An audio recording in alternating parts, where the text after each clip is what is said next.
Welcome to Wordpath, the show about Oklahoma Indian languages and the people who are teaching and preserving them.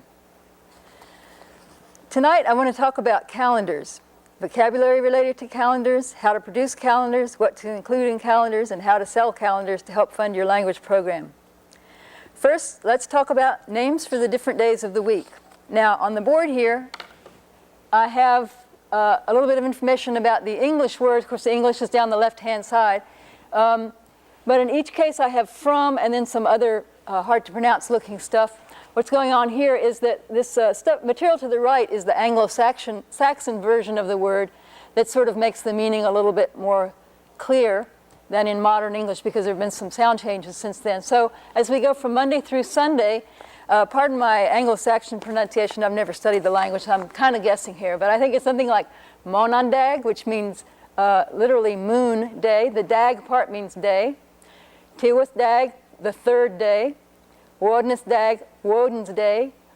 Thunrestdag, Thumor's day. Frigadag, Frigg's day, that's a goddess. Saturndag, Saturn's day, the planet Saturn. And Sunandag, sun day. Now all of these terms, they have a pretty ancient history in English, or as they came into English. They're basically all based on the Roman terms in Latin, and they're either translations of them or they've taken kind of a parallel tack. Some of these gods and goddesses are not Romans, but they've sort of followed the Latin usage of how each day was named.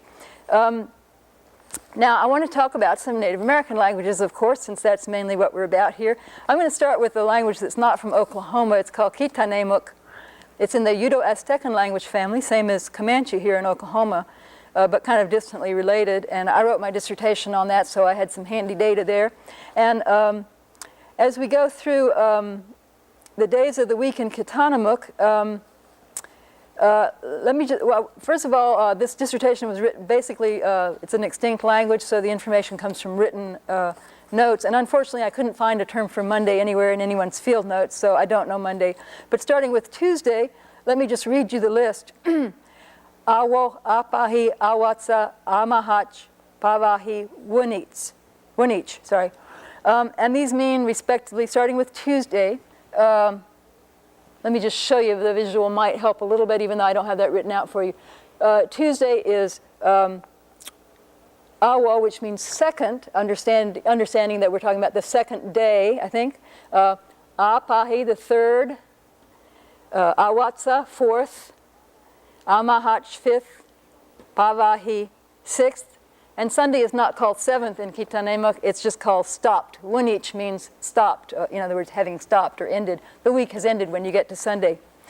So that's the first language I wanted to mention. So you can see that most of the day names are based on a number according to the sequence of the days in the week if you count from Monday through Sunday. I don't know if Monday would have been called first day or beginning day or what, because I just wasn't able to get that information. Now let's move to Oklahoma and think about Comanche a little bit. And it's very parallel until you get to the last few days. So in Comanche, for Monday, we say Sumahabit, which means one sleep. Habit is sleep. You'll see that, hear that word in each of the day names, the first few ones anyway. Sumahabit, one sleep. Wahahabit, two sleeps. Pahihabit, three sleeps for Wednesday. Hayarokehabit, four sleeps for Thursday. And then Friday, due to some traditions based on history of Indians in Oklahoma here, Friday is called Tahim Taveni, which means ration day. Taveni means day. Tahim is rationing. That's when the Comanches got their rations from the government. Saturday, let's go to Sunday first, because Saturday's formed on Sunday here. Saturday is Puaraveni. That's got that same word Taveni in it, which means day, and Pua means medicine or holiness, things of that sort. So you could say that Sunday, Puaraveni, means medicine day. Now Saturday is Te Puaraveni, or little medicine day. So it's sort of Saturday is the little Sunday. So you can tell that these terms in Comanche are clearly a modern invention, and they're based on kind of some of the customs and traditions that came in with Europeans, that there's a 7-day week that we count in this kind of cycle, that Saturday and Sunday are special as opposed to the other 5 days. So the other 5 days in Comanche are called according to the numbers 1 through 5, respectively. That many sleeps. Sunday is the medicine day or holy day, Saturday's the little one, and then Friday's ration day. So that system has its own logic based on the Comanche experience when they needed to come up with words for days on the calendar, days of the week. Now, how about Caddo, which is also spoken in Oklahoma? This is kind of a random or accidental sampling of Oklahoma languages. By the way, I don't mean to play favorites, but usually when I do this kind of compilation for a show, I do try to work mostly with languages I'm more familiar with or that I have a good dictionary of so that I have information readily available. So going now to Caddo, which I have some experience with, and I think I can pronounce decently. Let me just take you to the board again just so you can keep track of the sequencing and kind of maybe hear the pattern a little bit. Now, it's similar to the Comanche pattern in that the first few days, actually in Caddo, it's Monday through Friday, are all based on numbers. And then there's a second word, Hayashu, or in some dialects it's pronounced Hayashu, which means straight. I don't quite understand the usage here. I once thought maybe it's because, on calendars, usually the Mondays are all aligned in one column and the Tuesdays in another column. So maybe we're talking about Mondays are the first ones in a row and Tuesdays are the second one in a row. And so that's how the word straight comes in, meaning sort of in a row. I'm not sure. But anyway, the meanings respectively are 1 straight, 2 straight, 3 straight, 4 straight, and 5 straight for Monday through Friday. So if you want to just hear the words, we have Wistsi Hayashu, 1 straight, Bit Hayashu, Daho Hayashu, Disikan Hayashu. Oops, sorry, I missed one. Thursday is 4, Hiwi Hayashu, and Friday is 5 straight, Disikan Hayashu. Now, again, Saturday and Sunday are treated kind of specially, and Saturday is based on Sunday. So Sunday in Caddo, it means something like church or holy. The understanding is that this is the church day or the holy day, and it's iniku, which is just the word for church. Also means some other things like mound related to native religion that in the Caddo background, I think. So iniku is church day, and Saturday is iniku titi, or little church day, little Sunday, you might think. So we have a word for Sunday, and then this is the little Sunday. Similar to what we saw a minute ago in Comanche. Now let's look at Ponca. Ponca also bases things, a lot of them anyway, on let's see now. There's a number of numbers involved, but instead of starting with Monday on Ponca, because in Ponca, Monday is related to Sunday. This is interesting. Let's start with Tuesday. Tuesday in Ponca is basically called the second day. The number 2 in Ponca is Namba. Amba means day, so Amba Namba is the second day, or Tuesday. Amba Wedawadi is the third day, or Wednesday. Amba Weduba, 4th day. Amba we Satan, 5th day, and Saturday is 6th day, Amba we Shape. Now, there is another old word for Saturday in Ponca, by the way, and I guess some people may use one and some the other. The other word in Ponca for Saturday is Amba Hidaite, which means the day they bathe. I think that's kind of a colorful expression. Everybody in this country used to bathe about once a week if you're lucky, so you can see that these terms go back a certain distance, but of course, they all are based on a time after European contact, and yet sometime, many years before the present date. Now, okay, so we've got bathing day or 6th day for Saturday, and on Sunday is, as in Caddo, it's based, and Comanche, it's called Holy Day, and that comes out in Ponca, Ambachube. Now, the way Monday relates to that is Monday up here, instead of being called the first day, it's called an expression which means the day following Sunday. Ambachube dishtan, the day after Sunday. So you have Sunday, and then Monday is based on that because Monday is the day after Sunday. So everything sort of relates to Sunday, and then the number of days after it. Let's look at Chickasaw. In Chickasaw, and this is based on, I got these terms, I'm not a great student of Chickasaw or Choctaw, which are both, as you probably know, very closely related, but I based most of this on a dictionary I referred to by Monroe and Willman called Chickasaw, an Analytical Dictionary. And here's what I found there. All of the day names in Chickasaw begin with the word nitak, which means day, apparently. Now, Monday in Chickasaw is nitak amontna. Pardon my Chickasaw pronunciation. I hope I'm not doing too bad here. Amontna means the eldest or the first one. So this is the eldest day or the first day. Tuesday is nitak atokau. That looks like a typo. At any rate, the Chickasaw expression means second day, nitak, second. Wednesday is nitak, Wednesday, nitak atuchina, third day. Thursday is nitak ayoshta, fourth day. Friday, nitak ishtaslapi, fifth day, Friday. Saturday can be either nitak ishhanali, again based on a number, so we're calling Saturday sixth day, as we did in Ponca a moment ago. Or it could be called nitak halonakish. And to see what that means, let's look at Sunday first. Sunday is called nitak holo, which means holy day, as we've seen in just about all the languages so far. Nitak holo, holy day. So this alternative term for Saturday, you could call it sixth day, or you could call it nitak holo nakish, which literally means Sunday's younger sibling, the holy day's younger siblings, using a kind of kin term in there to relate Saturday to Sunday. So I thought that was pretty interesting, Chickasaw. So you can see that if you think about it, all these terms had to be come up with after the arrival of Europeans on the scene. As far as I know, I've never heard of any names of any kind of vocabulary relating to something like days of a week or any unit smaller than a month before the Europeans came on the scene. And I think probably, I'm about to talk about month names, I think most of those are new inventions too. But certainly having to, I mean, why would you have a day for Monday versus Tuesday if it made no difference in your life? Of course, a language doesn't have, people don't come up with words or expressions in their language for something that's of no use to them.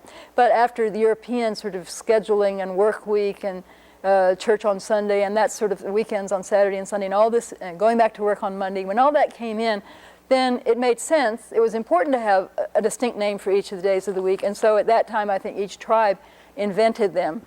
And so most of them mention the holiness of Sunday, and most of them count for many of the other days, with a few exceptions. Oh, I forgot to mention one alternative before we leave Chickasaw. I said for Wednesday that it's third day, nitak atochina, third day.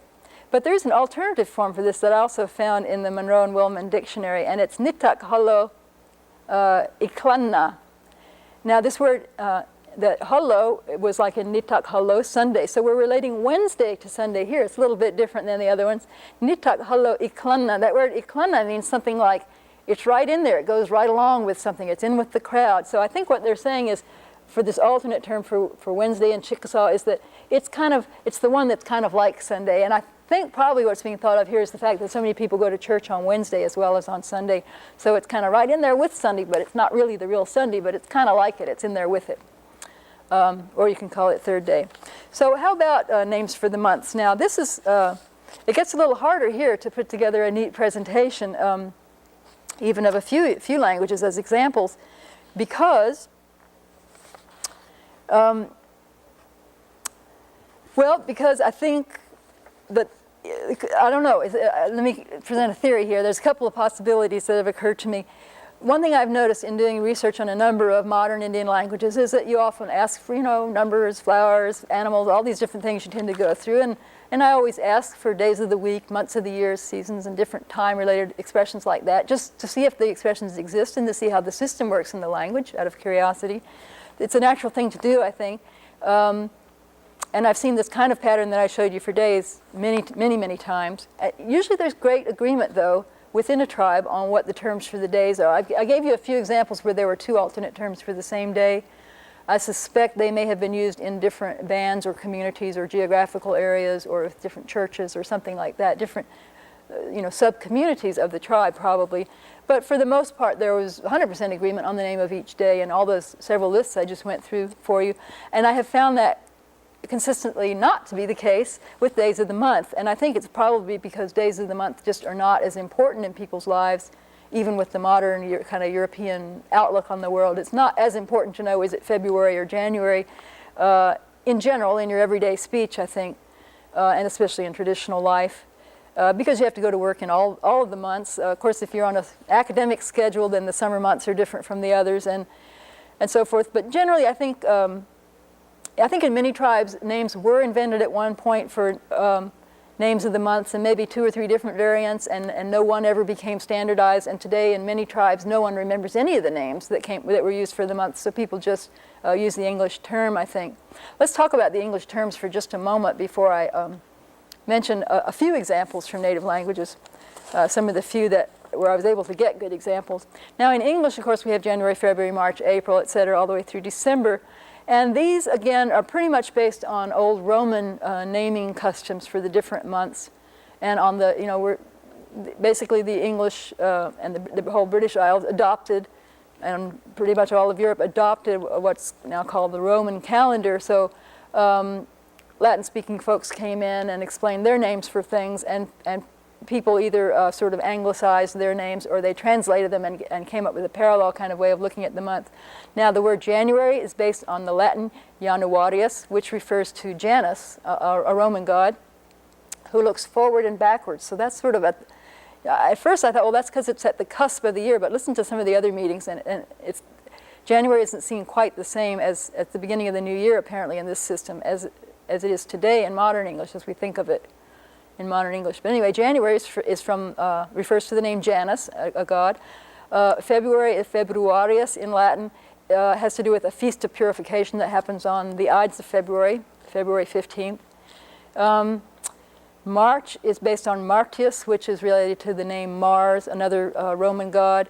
And March was considered the first month, apparently, in Roman days. I was just learning this afternoon in some of my reading. April is based on Aprilis. I don't know what its meaning is. May is based on Maius, which refers to Jupiter, another god. June is based on the Latin Junius, which is a Roman gens, which is a kind of a kinship group. July is from Latin Julius, based on Julius as in Julius Caesar, who was born in July. August is from the Latin referring to the name Augustus as in Augustus Caesar. September is from the Latin septem, which relates to the number 7 in Latin. It's because it was considered the 7th month. If you start with March and count to September, that's the 7th month. October is based on octo, which means 8, so that's the 8th month if you start with March. November, novem, for the 9th month, based on the word for 9. And December is based on the word for 10, because that was considered the 10th month in Rome. And then you had Janus's month and a big feast of purification, and you started all over again with another March. So that's kind of that's the source of the English terms. And so you might think that, as we saw with the days, that quite a few of these were based on numbers, starting at some starting point and then counting from there to 7th, 8th, and 9th month, for instance. You might think something similar might have happened with the months in native languages, but it didn't. For the most part, we have more descriptive terms. That's in the few languages where I've been able to find good listings of the month names. Let's look at Kitanemuk from California one more time briefly. And again, there's a little bit of gaps in my information. I never found a term for May. And some of these sounded like 2 months had the same name. So I'll just tell you what I found there, that January is Chikwamuach. Muach means moon or month. And this is in most of these, or many of these month names. Chikwamuach is ice month for January, makes sense. Shuvapea, February, is related to the word cold, so it's in the cold or something like that. Shurmach is flower month, and that's March. Yamava is, again, related to flower, but it must be some other kind of flower. May, I didn't know, wasn't able to find. June, Tungava, basically just means hot season. And the same term I found in these various notes for everything from June, July, August, September, October, and even November, all came under the term Tungava. So there was kind of a season there, the hotter season of the year from June through November, when the rains start in Southern California and things cool off. June through November was all just the hot time, Tungava. There was an alternate name offered by one of the speakers in the field notes that I based my dissertation on. For August, it was called Tungava, the hot time, or Tavapea, which means pinion time, and that's about the time that the pine nuts in Southern California become ripe, so that was a little bit more specific there. And December is Tamuavea, which is really just a term for winter, or it seems to mean winter, cold time or something. But so there's kind of sounds judgmental, but what you might call a defective system, that is a system with some gaps in it or some overlaps. There's not a one-to-one correspondence with the months as we think of them in our 12-month calendar today. Let's see, I'm running low on time, so let me zip through these and talk a little bit about making calendars. Just to give you a quick idea, in Comanche, January, I have not found any living Comanche speaker who really, I haven't asked everyone, but I haven't yet come across anyone who knows names for months in Comanche, but I found an old dictionary. This Comanche dictionary, well known by Lila Whiston Robinson and James Armagoss, and this was put together in the 50s. And apparently there was a little more agreement then, pardon the noise, although there are some alternate terms here too. It seems like things were not really standardized, but there was some agreement. January, I won't even read the Comanche, just to give you an idea. January was the year month, meaning New Year, I guess, or referring to that. February, sleet month. March, hot or cold month. I thought that was kind of odd. Or, alternate name for March, cotton ball month. April, spring month. May, flower month. June, leaf month. Leaves come out on the trees. July, hot month, and there was another name that means 4th of July month, basically. It's based on the name for the 4th of July holiday. August, summer month. That is the hottest around here. September, back to school month. October, fall month. November, towards the winter, moving on towards winter month. And December, evergreen month, referring to the evergreen tradition at Christmas, that you have your wahi, your cedar tree for Christmas. In Caddo, I don't know the meanings of these, but I found through some years of Caddo work, I've come up with 10 different terms for the months in Caddo. I think we're running short of time, and I don't have anything interesting to say about them, so I'll just say that they do exist, although again, they're not in common usage. A lot of people will know 3 or 4 of them, and then somebody else will know another couple, somebody else will know another couple. They basically have fallen completely out of use, I think. Chickasaw is interesting to me because I looked back in Woolman and Monrogan, couldn't find a single name for any of the months of the year, and I also looked in the Willis and Hague Choctaw Dictionary, couldn't find any month names there, so there must not be a tradition of naming months in Chickasaw or Choctaw, I think. In Euchee, I've been getting a Euchee newsletter from the Euchee language program, and each month they give the month name in Euchee at the top. And so I have just as many months as I've received newsletter. I don't have all of them yet, but to give you an idea, the name for February, Hodazo Zefa means a windy month. That Zefa part means month. Naka, or 3, means March. April is the Wadea Zefa, big summer, which is kind of surprising for April. That's what it said, though. May is mulberry ripening month. June is blackberry ripening month. July is half of the year month, meaning the midway point, I guess. And August is the month that dogs go mad. Who wouldn't go mad in Oklahoma in August?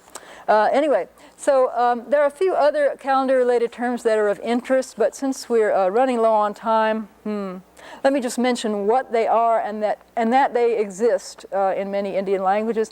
Terms related to spans on the calendar, that is the span of 1 week or 7 days. There's a word for week in some languages. In Chickasaw, it happens to be week, which is just a borrowing from the English, but Caddo has its own word for week. Westsi Iniku. Basically, it means one Sunday.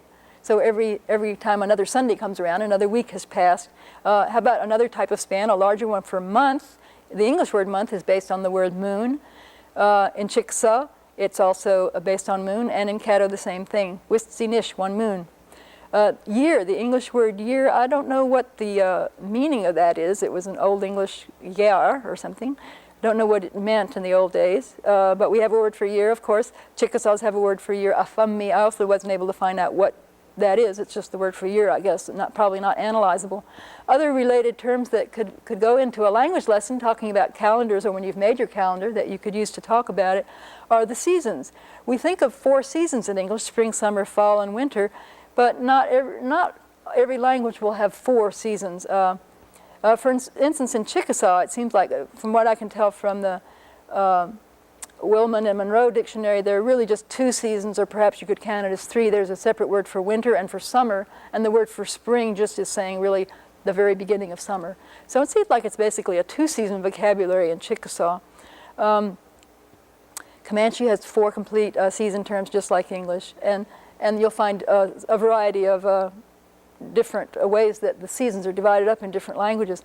Holidays, I think most Indian languages now have a special word for Christmas, maybe the 4th of July, maybe New Year's, and of course there may be special tribal holidays too, depending on the tribe. The word calendar itself, the English word, is based on calends. It's a counting of calends, and in the old Roman calendar, the calends were the first day of each month. So as you count the first of each month, you're going through the year, the calendar of months. And so calendar is based on that concept. Caddo has its own word for calendar, nakisanna'a, and I don't know what it means other than that it means calendar. It's the thing you something, I think, based on this prefix I see here. And other terms that you could use in a nice calendar-related lesson, words that relate to the months and the seasons and so forth. You could talk about cold, hot, windy, wet, dry, storms. You know, you could ask the person, well, what is February like? Well, it's cold. You know, what is August like? It's very hot. When do we get storms? In April and May. You know, you could imagine that kind of classroom conversation where your calendar, your native language calendar that you might want to make up could be very useful, and also referring to school, the beginning of school in August or September, traveling in the summer and things like that. I guess we're out of time. You can always append some lists of language terms at the end of your calendar to help people use the calendar as a learning tool. But I think for now we'll have to call it quit because I'm getting the shut up signal. I hope this has given you some ideas about how to create a native language calendar for your own tribe. And I hope that you'll do it. Maybe sell these on the internet or at your language committee meetings or so forth in order to make a little bit of money to fund your language work. Good luck. See you next time on Wordpath. Na hene yo hene, na hene yo hene, ana magwana kita, wa pene manaone kita. Na hene yo hene, na hene yo hene, ana magwana kita, wa pene manaone kita. Na hene yo hene, na hene yo hene, ana